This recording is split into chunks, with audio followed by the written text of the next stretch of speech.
ప్రభుత్వానికి బాధ్యత గుర్తు చేయడానికి, బాధ్యత మరిచి ఇవాళ రాజకీయం చేస్తున్న ప్రభుత్వానికి ఇప్పుడే పోచారం శ్రీనివాసరెడ్డి గారు చెప్పినట్టు రైతు ప్రయోజనాలు కాదు రాజకీయ ప్రయోజనాలే ముఖ్యమన్నట్టుగా ఇవాళ దుష్ట రాజకీయం చేస్తున్న ప్రభుత్వానికి బుద్ధి చెప్పడానికి, ప్రజలకు వాళ్ళొక్కసారి కాళేశ్వరం యొక్క గొప్పతనాన్ని వివరించడానికి, పంటలు ఎండిపోకుండా చూసుకోవడానికి, గొంతులు ఎండిపోకుండా మంచినీళ్ళకు కూడా గోస రాకుండా ఎండాకాలంలో చూసుకోవడానికే ఇవాళ మా పర్యటన.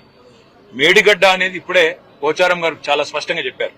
కాళేశ్వరం ప్రాజెక్టులో 3 బరాజులు, 15 రిజర్వాయర్లు, 21 పంపింగ్ స్టేషన్లు, దాదాపు 1500-1600 కిలోమీటర్ల ప్రవాహ కాలువలు, 270 కిలోమీటర్ల సొరంగ మార్గం, ఇదంతా కలిపితే కాళేశ్వరం. ఇవాళ మా ప్రయాణం మొట్టమొదటిగా ఈరోజు మేడిగడ్డ, తర్వాత అన్నారం పోతా ఉన్నాం.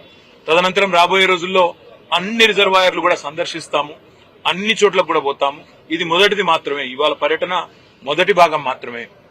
ప్రభుత్వం తన బాధ్యత మర్చిపోయింది. ఇవాళ వర్షాకాలం లోపల రిపేర్లు చేసి అక్కడేమన్నా సమస్య ఉంటే, సాంకేతిక సమస్య ఉంటే దాన్ని నివారించి రైతులకు నీళ్లు ఇవ్వాల్సిన ప్రభుత్వం బాధ్యత మరిచి మళ్ళొక్కసారి తెలంగాణను ఎడారిగా చేసే ప్రయత్నం ఏదైతే చేస్తున్నదో, దశాబ్దాలు తన పరిపాలనతో కాంగ్రెస్ ఎట్లయితే గోసబుచ్చుకున్నదో తెలంగాణను, మళ్ళా అదే ప్రయత్నం ఏదైతే చేస్తున్నదో దాన్ని ప్రజల దృష్టికి, రైతుల దృష్టికి తీసుకురావడానికే మా ప్రయత్నం. మేము ప్రభుత్వాన్ని ఇప్పుడే పోచారం గారు డిమాండ్ చేసినట్టుగా అడిగేది ఒకటి, మీకున్న అభ్యంతరం ఏంది రిపేర్ చేయడానికి?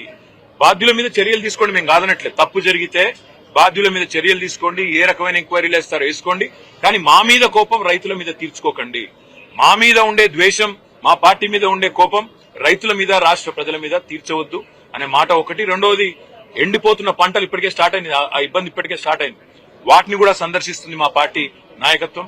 అన్ని బరాజులు పోతాం, అన్ని రిజర్వాయర్లు పోతాం, అన్ని పంప్ హౌస్లకు కూడా తీసుకొని పోతాం. అవసరమైతే రాష్ట్రంలోని రైతాంగాన్ని కూడా జాగరూకులను చేసి అన్ని ప్రాంతాలకు మీడియాతో సహా అందరినీ తీసుకొని పోతాం.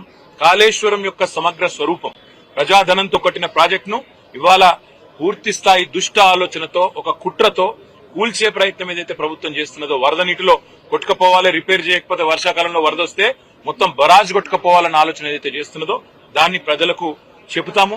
ఇవాళ ఒకవైపేమో పంటలు ఎండుతున్నాయి, ఇంకోవైపేమో కిందికి నీళ్లు సముద్రంలో వృధాగా పోతా ఉన్నాయి. అవి చూడడానికి, చూపెట్టడానికి, ప్రజలకు అర్థం చేయించడానికి పోతా ఉన్నాం. మిగతా విషయాలు రానున్న రోజుల్లో, వారం 10 రోజుల్లో రోజు మాట్లాడుకుందాం.